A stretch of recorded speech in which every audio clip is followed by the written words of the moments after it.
Assalamualaikum warahmatullahi wabarakatuh. Innal hamdalillah nahmaduhu wa nasta'inuhu wa nastaghfiruh wa na'udzu billahi min shururi anfusina wa min sayyiati a'malina may yahdihillahu fala mudhillalah wa may yudlilhu fala hadiyalah. Asyhadu an la ilaha illallah wahdahu la syarikalah wa asyhadu anna Muhammadan abduhu wa rasuluh la nabiyya wa la rasula ba'dah. Allahumma shalli wa sallim wa barik ala hadzal nabiyil karim wa ala alihi wa sahbihi ajma'in, amma ba'd. Qala Allah ta'ala fil Qur'anil Karim, a'udzu billahi minasyaitonir rajim. Ya ayyuhalladzina amanu taqullaha haqqa tuqatih wa la tamutunna illa wa antum muslimun. Fa in astaqal hadits kitabullah wa khairal hadi hadi Muhammadin sallallahu alaihi wasallam wa syarrul umuri muhdatsatuha wa kullu muhdatsatin bid'ah wa kullu bid'atin dhalalah wa kullu dhalalatin finnar. Ma'asyiral muslimin, jamaah salat maghrib musalla Miftahul Jannah yang dirahmati Allah Subhanahu wa taala. Bapak-bapak, ibu-ibu, hadirin wal hadirat yang Allah muliakan, adik-adik yang Allah muliakan pula. Mari kita kembali bersyukur kepada Allah Subhanahu wa taala bi qauli alhamdulillah wa syukrulillah atas limpahan rahmat dan nikmatnya kepada kita. Terutama nikmat hidayah berupa iman dan Islam yang merupakan nikmat terbesar, nikmat termahal yang Allah berikan kepada kita hambanya. Kemudian Allah juga memberi kita nikmat kesehatan, nikmat panjang umur, nikmat waktu luang yang Allah berikan kepada kita, sehingga dengan nikmat itu kita dapat melaksanakan sebagian dari perintahnya, yakni melaksanakan sholat fardu maghrib secara berjamaah di tempat yang kita cintai ini. Salawat dan salam semoga senantiasa tercurah terlimpah kepada junjungan kita Nabi besar Muhammad SAW, kepada keluarganya, para sahabatnya, para pengikutnya yang setia, baik yang dulu, sekarang maupun yang akan datang. Mudah-mudahan kita semua yang hadir di majelis yang mulia ini dicatat oleh Allah Subhanahu wa taala sebagai hamba-hamba Allah yang taat, yang takwa, calon-calon penerima syafaat yang agung dari baginda Nabi sallallahu alaihi wasallam atas izin Allah Subhanahu wa taala kelak pada hari kiamat. Amin ya rabbal alamin. Bapak Ibu jamaah sholat maghrib yang dirahmati Allah SWT, adik-adik yang Allah muliakan, alhamdulillah kita kembali bertemu dalam suasana kebaikan. Sehat badan, afiah batin. Ini merupakan nikmat Allah yang wajib kita syukuri agar Allah SWT senantiasa menambahkan nikmatnya kepada kita. Jangan sampai kita termasuk orang-orang yang kufur nikmat, ketahuilah sesungguhnya azab Allah amat sangat pedih. Malam ini kita berada di tanggal 22 Rajab, bulan yang ke-7 1445 Hijriah, bertepatan dengan tanggal 2 Februari 2024 Miladiyah. Kita akan melanjutkan kajian kita, ngaji bareng, kuliah bareng, Ma'rifatul Quran fi Tarjamatil Quran, mengenal Al-Quran melalui terjemahnya, dalam rangka untuk meningkatkan kualitas iman dan takwa kita kepada Allah Subhanahu wa taala. Tema kita malam ini adalah mengenal amanah di dalam Al-Qur'an. Mengenal amanah di dalam Al-Qur'an.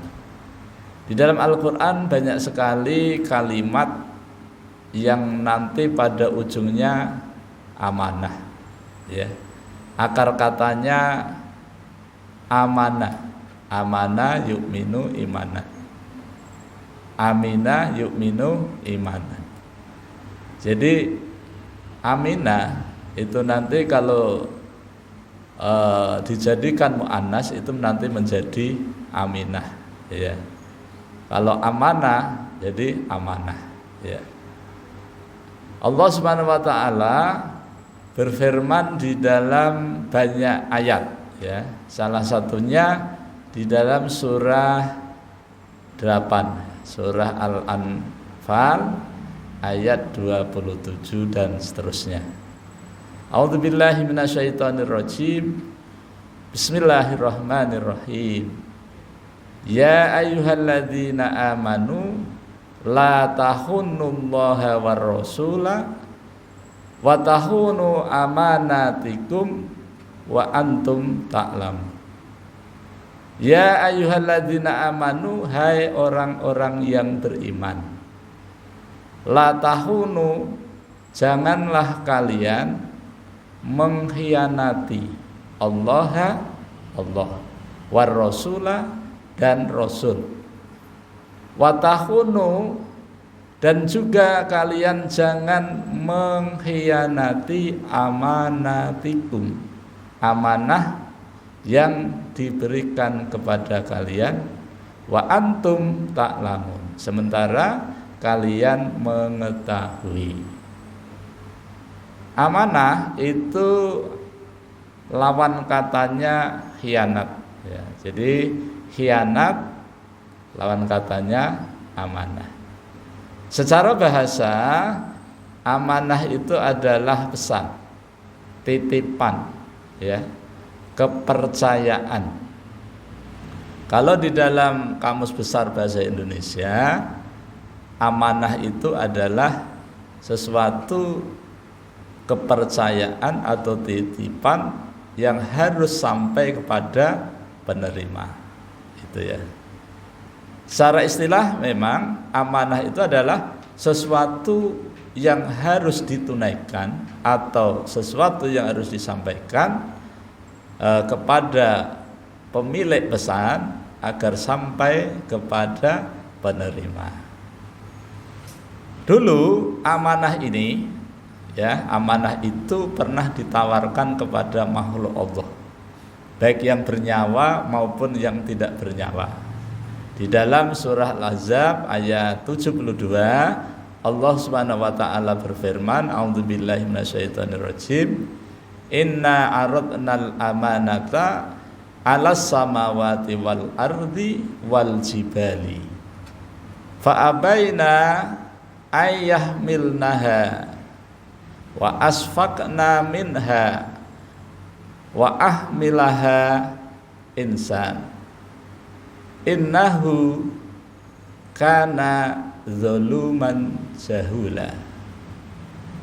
Inna, sesungguhnya kami, Allah Subhanahu wa taala, aradna, kami pernah menawarkan al-amanata, amanah. Kepada siapa? Alas samawati, kepada langit. Nah, langitnya 7 lapis ditawari semua, ya. Wal ardi, dan bumi juga ditawarkan kepada bumi. Wal jibali, dan gunung-gunung. Langit, bumi, gunung ditawari oleh Allah tentang amanah ini. Fa'abaina, mereka semuanya enggan, kadhakun ya, ayyahmil naha, untuk memikul amanah tersebut. Wa asfaqna minha, dan mereka semua, langit, bumi, gunung, takut kalau tidak mampu menjaga, memikulnya gitu ya. Ya. Wa hamalahal insan, maka amanah itu diambil oleh manusia. Innahu, sesungguhnya dia, manusia yang mengambil amanah tadi, karena adalah dia zaluman, amat sangat zalim, jahula, amat sangat bodoh. Itu ya. Ini ditawarkan. Sesuatu yang ditawarkan, apabila tidak mau, tidak apa-apa, tidak dosa. Kan sifatnya tawaran. Misalnya kita ditawari untuk umroh gitu ya. Kalau kita nggak mau ya tidak apa-apa. Kita ditawari untuk membeli suatu barang, kalau kita tidak mau juga tidak apa-apa.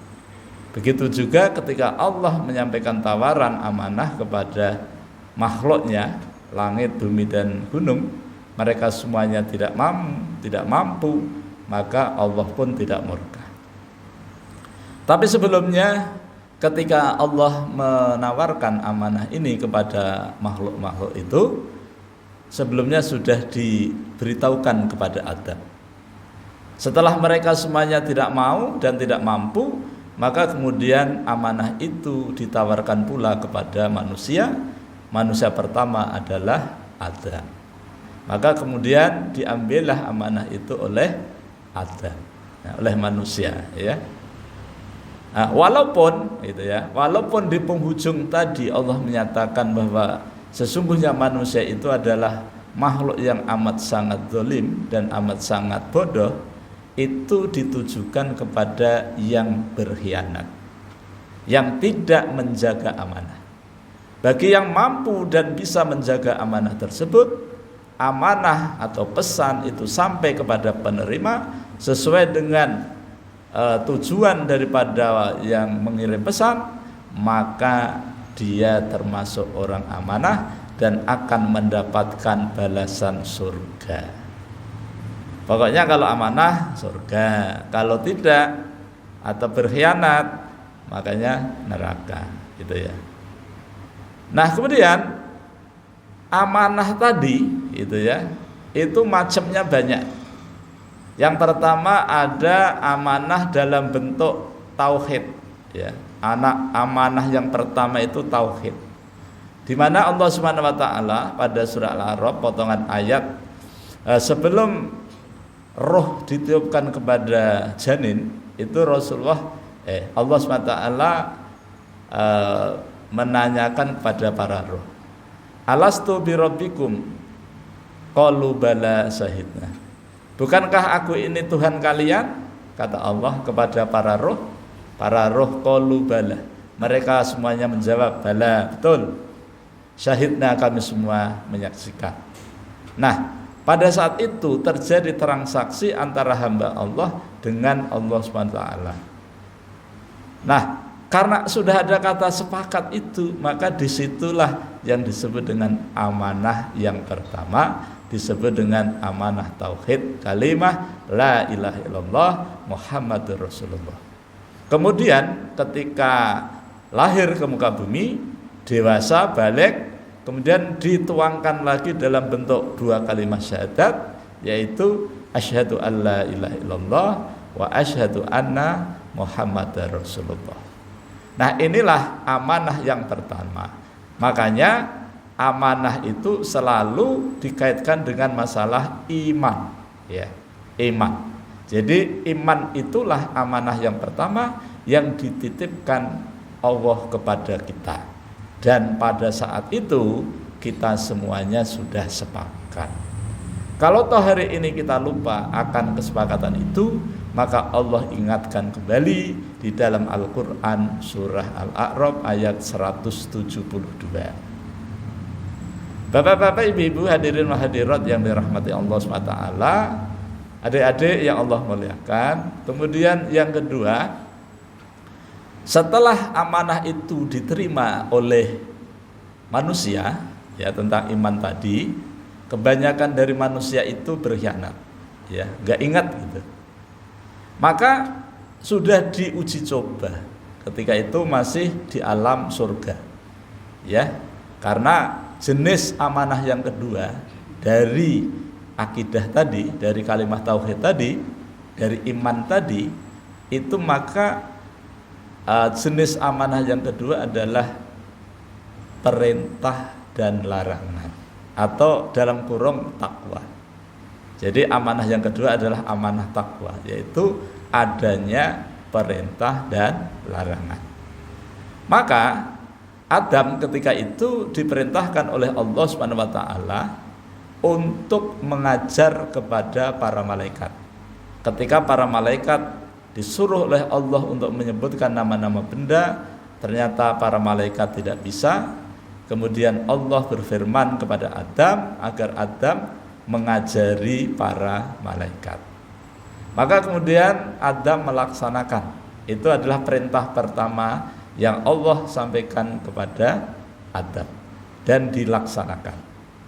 Kemudian para malaikat juga penuh semangat dalam belajar mengenal nama-nama benda itu, dan para malaikat bisa semuanya, ya kan? Maka kemudian para malaikat disuruh bersujud kepada Adam sebagai bentuk rasa terima kasih kepada Adam. Tapi di sini Ini adalah bentuk ketaatan para malaikat kepada Allah. Karena Allah menyuruh. Jadi kalau Allah menyuruh, disuruh apapun, kita mesti taat, ya. Disuruh sujud kepada Adam, ya sujud. Enggak usah bantah. Enggak seperti iblis. Kalau iblis kan abah, enggan, ya. Tidak hanya enggan, wastakbara wa kana minal kafirin. Dan iblis termasuk orang-orang yang sombong dan termasuk orang-orang yang kafir. Nah ini. Kemudian Adam diperintahkan oleh Allah sebagai sebuah amanah tadi. Yang kedua pada ayat 35 surah Al-Baqarah. Wa qulna ya Adam uskun anta wa zaujukal jannata wa kula minha raghadan haitsu syi'tuma wa la taqrabu hadhihi syajarata fatakuna minadh dhalimin. Dan ingatlah ketika Tuhanmu berfirman kepada Adam, wahai Adam, tinggallah kamu di surga dan istrimu, pasanganmu, gitu ya. Dan makanlah kalian berdua apa yang ada di surga ini sesuai dengan apa yang kamu suka, ya. Kemudian aku berpesan kepadamu sebagai amanah larangan, yaitu wala taqrabu, dan janganlah kalian berdua mendekati pohon ini, gitu ya. Apabila ini dilanggar, maka kalian termasuk orang-orang yang menganiaya diri atau orang-orang yang zalim. Nah, di sini Adam diperintah oleh Allah semuanya lulus. Nilainya komplot, ya. Sempurna. Tapi ketika Adam diperintah oleh Allah untuk meninggalkan sesuatu, maka Adam tidak lulus. Karena ada pihak ketiga yang membuat Adam dan Hawa tergelincir. Siapa dia? Dia adalah syaitan, bala tentaranya iblis. Dalam ayat 36, fa'azallahuma syaitanu anha fa'ahrajahuma mimma kana fihi. Maka ketika kita diberi amanah oleh Allah Subhanahu wa taala dalam bentuk iman, dalam bentuk takwa, agar kita melaksanakan perintah Allah sesuai dengan kesanggupan kita, atau kita disuruh oleh Allah untuk meninggalkan sesuatu yang dilarang, maka cukup kita tinggalkan semuanya. Maka itu kita telah telah menjaga, memegang amanah, gitu ya. Jadi sampai di sini timbul pertanyaan, apakah kita sudah termasuk amanah atau belum, gitu ya.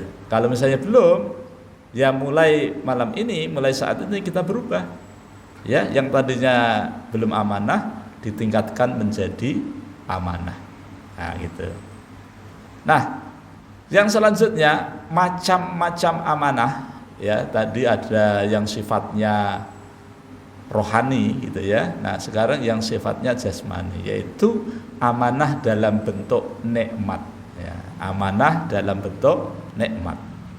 Ketika kita disuruh kira-kira, ya, untuk menghitung nikmat Allah, bisa dipastikan kita tidak akan mampu menghitungnya. Bukan karena kita tidak pintar, tidak cerdas, bukan, tetapi karena saking banyaknya nikmat Allah, ya. Wa in ta'uddu nikmatallahi la tuhsuha. Apabila kalian ingin mencoba menghitung nikmat Allah, niscaya tidak akan bisa. Karena tidak bisa, enggak usah dicoba, cukup kita syukuri saja. Yaitu kita gunakan nikmat Allah itu untuk ketaatan kita kepada Allah Subhanahu wa taala. Jadi kalau kita taat, ya, berarti kita amanah. Kalau kita tidak taat kepada Allah, berarti kita pengkhianat, gitu ya. Nah, karena sesuatu itu cuma ada dua, ya, ada baik, ada buruk, ada jauh, ada dekat, ada benar, ada tidak benar, ya. Kita tinggal minta kepada Allah supaya kita diberi furqan, ya, kemampuan untuk membedakan antara pilihan-pilihan yang ada, gitu ya. Misalnya kita disuruh memilih 3 macam jenis barang.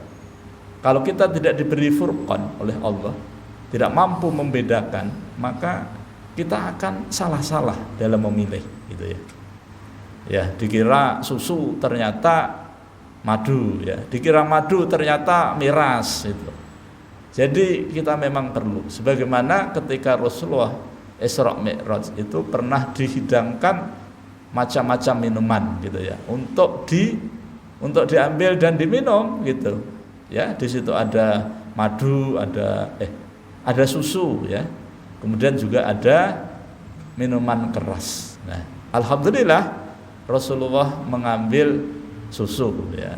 Maka kalau sekiranya Rasulullah itu mengambil miras, minuman keras, misalnya umatnya mabuk semua, gitu ya. Diambil susu aja masih banyak yang mabuk, kan? Nah, kenapa Rasulullah mengambil susu? Apakah atas kehendaknya? Tidak, karena Allah memberikan furqan kepada Rasulullah. Rasulullah mampu membedakan atas petunjuk Allah Subhanahu wa taala. Kalau kita kaitkan dalam kehidupan kita sehari-hari di dunia ini, kita selalu berhadapan baik buruk, ya. Baik buruk, jauh dekat, pintar kada pintar, gitu kan. Malas rajin, gitu ya. Itu makanya kita mohon kepada Allah supaya kita dikasih kesanggupan untuk menentukan pilihan yang baik dan benar. Termasuk kalau dikaitkan dengan masalah pemilu, ya, ada 3 calon, kita mohon pada Allah. Kira-kira calon mana, paslon mana yang sesuai kehendak Allah. Ya. Kalau kita tidak dikasih furqan oleh Allah, ya, insya Allah kita akan salah pilih. Gitu ya. Nah, ada paslon 1, ada paslon 2, paslon 3, semuanya agamanya Islam. Sudah. Semuanya pejabat. Nah, semuanya laki-laki. Wah, ya kalau kan bingung gitu. Itu dari segi yang pertama. Dari segi yang kedua, ketaatannya para paslon kepada Allah bagaimana? Harus kita lihat, ya kan?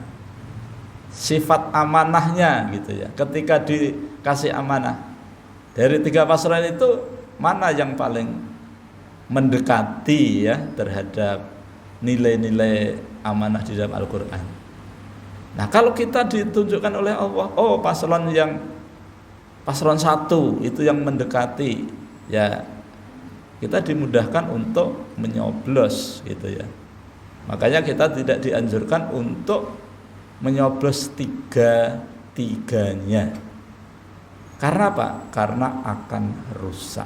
Jadi dalam pemilihan itu yang pantas dan benar untuk dicoblos adalah 1 saja. Itu menurut ijma ulama, ya. Ulama yang mana ini? Ulama yang paham Quran. Karena ada juga ulamanya kada paham, ya, kabur melihat duit, nah, gitu.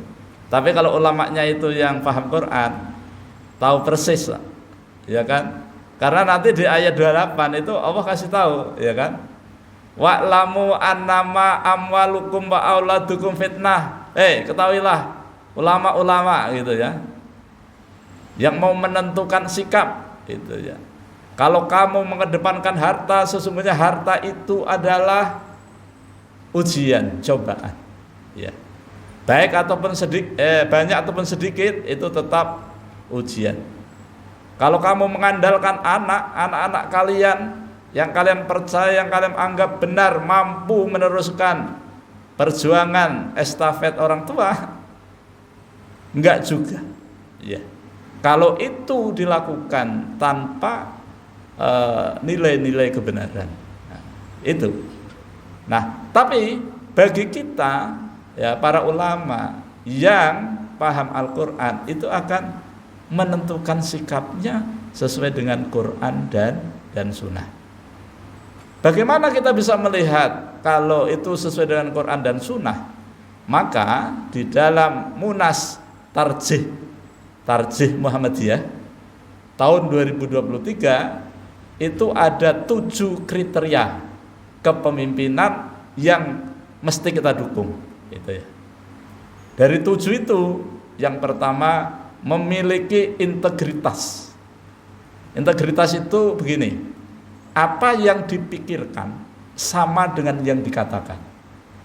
Apa yang dikatakan sama dengan apa yang dilakukan.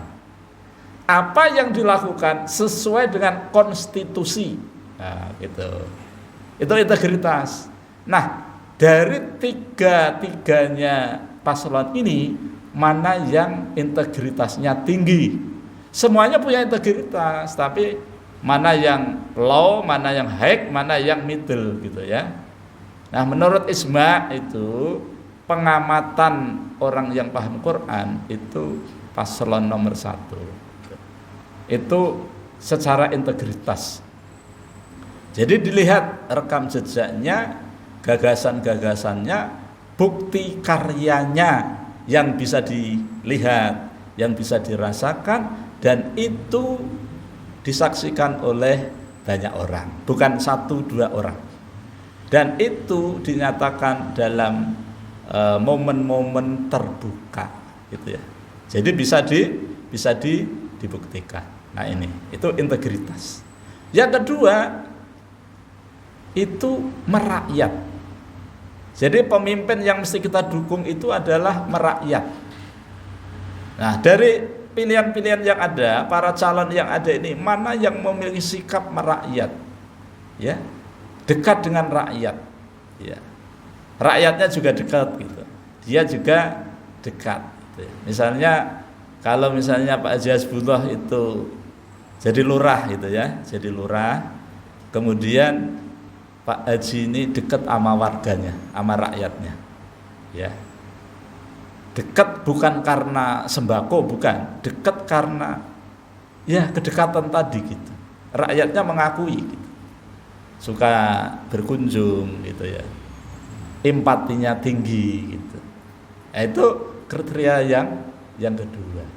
Yang ketiga, kriteria seorang pemimpin yang cocok untuk kita dukung itu adalah memiliki visi ke depan gitu, visioner. Jadi punya pemikiran jauh ke depan, bagaimana membuat Indonesia emas tahun 2045 ini, persiapan apa, roadmap seperti apa yang akan dikembangkan. Dia sudah mampu berpikir jauh, apa yang harus disiapkan gitu ya. Jadi memiliki visi ke depan. Nah, orang yang memiliki visi ke depan itu tidak mudah menjual pulau, tidak mudah menerima investor yang tidak jelas, ya. Kenapa? Kalau investor itu tidak menguntungkan, tidak memberikan hasil kepada rakyat, maka itu bukan investor. Kata pakar ekonomi, ya, itu penjajah. Jadi ada investor menanamkan investasinya di Indonesia misalnya, tetapi tidak memberikan manfaat kepada rakyat Indonesia, itu bukan investor, tapi penjajah dan wajib diperangi, nah, gitu ya. Itu menurut pakar, gitu ya. Tapi yang menurut bukan pakar, pecundang, itu mencari investor sebesar-besarnya, ya. Kemudian hasilnya bukan untuk rakyat, itu. Untuk siapa? Ya untuk yang menemukan investor itu. Ya untuk pribadi, keluarga, untuk dinasti, untuk sekeluargaan. Ya itu. Yang penting apa? Yang penting ada hasil. Masalah rakyat itu nomor sekian. Nah jadi visioner itu penting. Nah kira-kira yang memiliki visi jauh ke depan dan visi itu tidak visi pribadi tapi juga merakyat, untuk rakyat. Nah, gitu ya. Kemudian yang keempat, kriteria calon pemimpin yang pantas untuk kita dukung itu adalah memiliki intelektual, ilmu, terus iman, kemudian sains, ya. Jadi ada ilmunya, ada sainsnya, ada intelektualnya, spiritualnya itu ada. Jadi antara ilmu dengan iman itu seimbang. Sehingga ketika nanti itu menjadi pemimpin, dia akan memimpin dengan baik, ya, tidak memihak. Gitu. Kemudian yang kelima, kriterianya itu adalah apa ya? Itu kalau bahasa Jawanya itu bersahaja. Oh, itu bahasa Indonesia ya. Bersahaja. Urip sederhana, hidupnya sederhana. Baik dari segi pakaiannya, cara makannya, tempat tinggalnya itu sederhana. Ya, sederhana. Dan kita bisa melihat kehidupan masing-masing calon itu bisa dibaca karena disaksikan oleh orang kan. Apalagi sekarang di dunia medsos, ya. Dunia medsos itu sudah sekecil apapun para pejabat itu melakukan sesuatu, itu sudah langsung diekspos gitu. Nah, itu ya. Tadi yang keberapa ya? Kelima ya. Nah, yang duanya ini nanti tanya Pak Asbah ya. Karena waktu profesor itu menyampaikan malah baru 4, yang 3 ketinggalan, nah, gitu kan. Ya. Tapi minimal dari 5 itu kita bisa menilai lah, bisa menilai. Nah, kemudian ini dari Cirebon ya, dari Majelis Taklim di Cirebon juga memberikan kriteria. Dari 5 kriteria itu salah satunya yang agak beda itu adalah jadi seorang pemimpin itu dilihat dari latar belakang.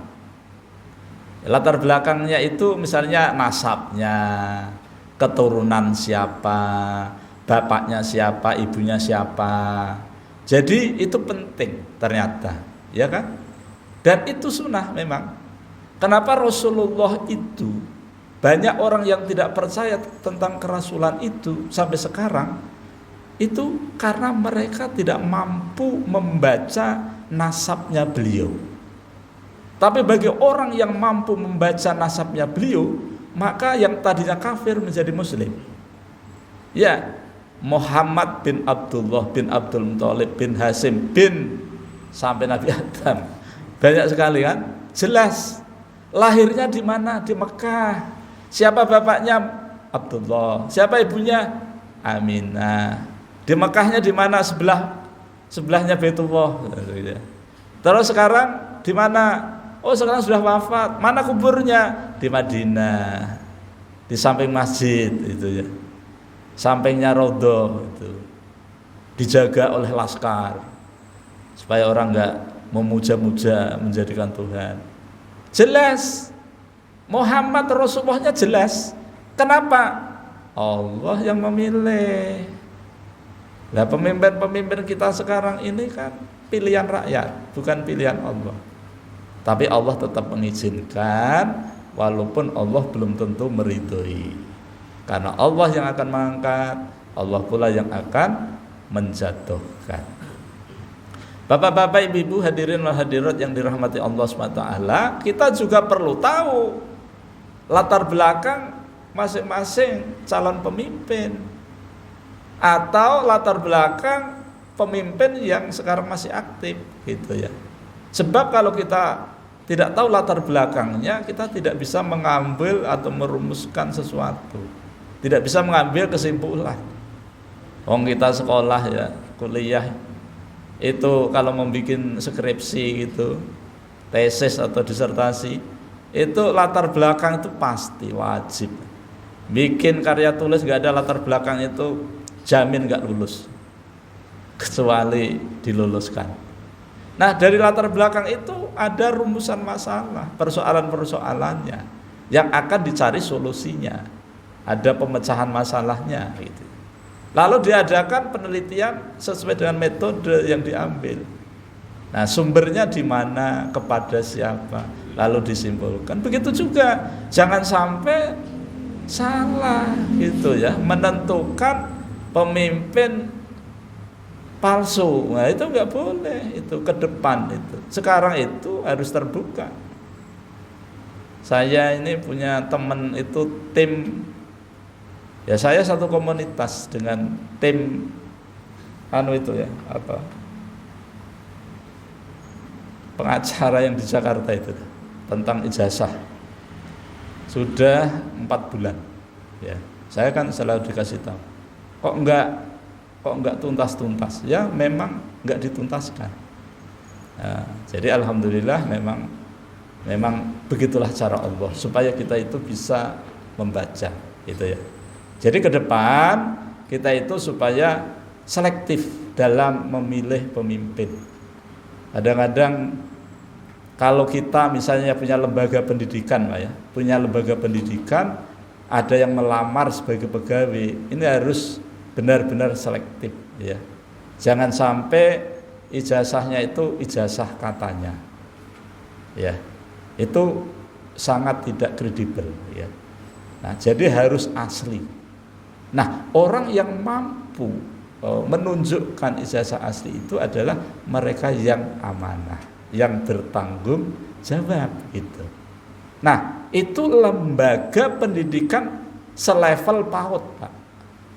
Belum lagi kalau SD, belum lagi kalau SMP, SMA, apalagi perguruan tinggi. Bapak Ibu bisa membayangkan kalau sekiranya kita punya rektor, ijazahnya palsu, apa kata dunia?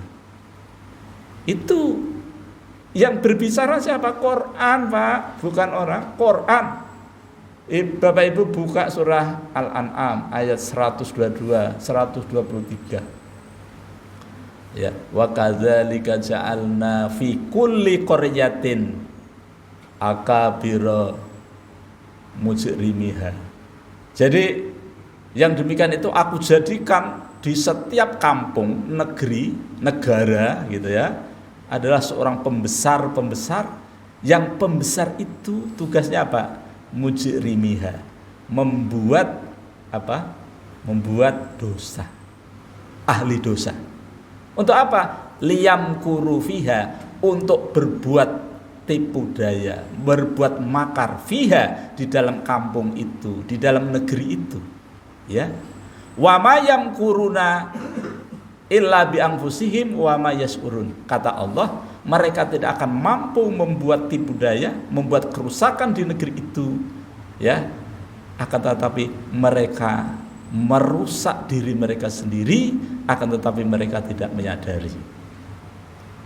Semua yang terjadi di negeri ini, di dunia ini, di Quran dikatakan.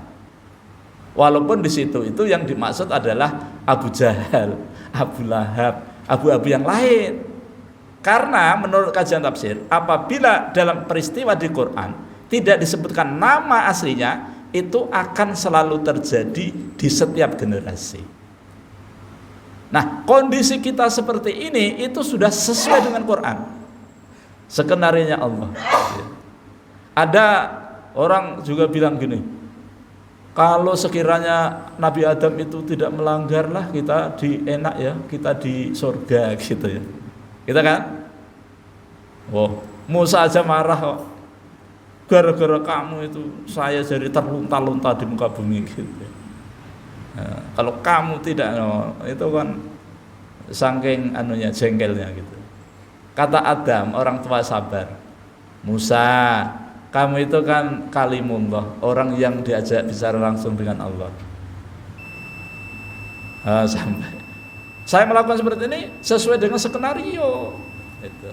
Insya Allah ini kan amanahnya belum. Karena amanah itu banyak, jadi insya Allah kita bagi-bagi. Jadi nanti part 1 atau part dan seterusnya gitu. Bapak-bapak, ibu-ibu, hadirin dan hadirat yang dirahmati Allah SWT, mungkin ini yang dapat ulun sampaikan. Mudah-mudahan Allah SWT senantiasa merahmati dan meridai kita semua. Ulun mohon maaf pasti banyak kelirunya, banyak salahnya dalam mendengar kajian ini. Ulun berharap mudah-mudahan kita diberikan furqan oleh Allah SWT, sehingga kita diberikan kesanggupan, kemampuan untuk memilih pemimpin kita, pemimpin yang mau mengadakan perubahan, pemimpin yang bisa mengadakan nilai-nilai keadilan, pemimpin yang taat kepada Allah dan Rasulnya, dan pemimpin yang sederhana. Kita tutup dengan baca hamdalah dan doa kafaratul majlis. Alhamdulillahirabbil alamin. Subhanakallahumma wa bihamdika asyhadu an la ilaha illa anta astaghfiruka wa atubu ilaik. Wal afu minkum. Assalamualaikum warahmatullahi wabarakatuh.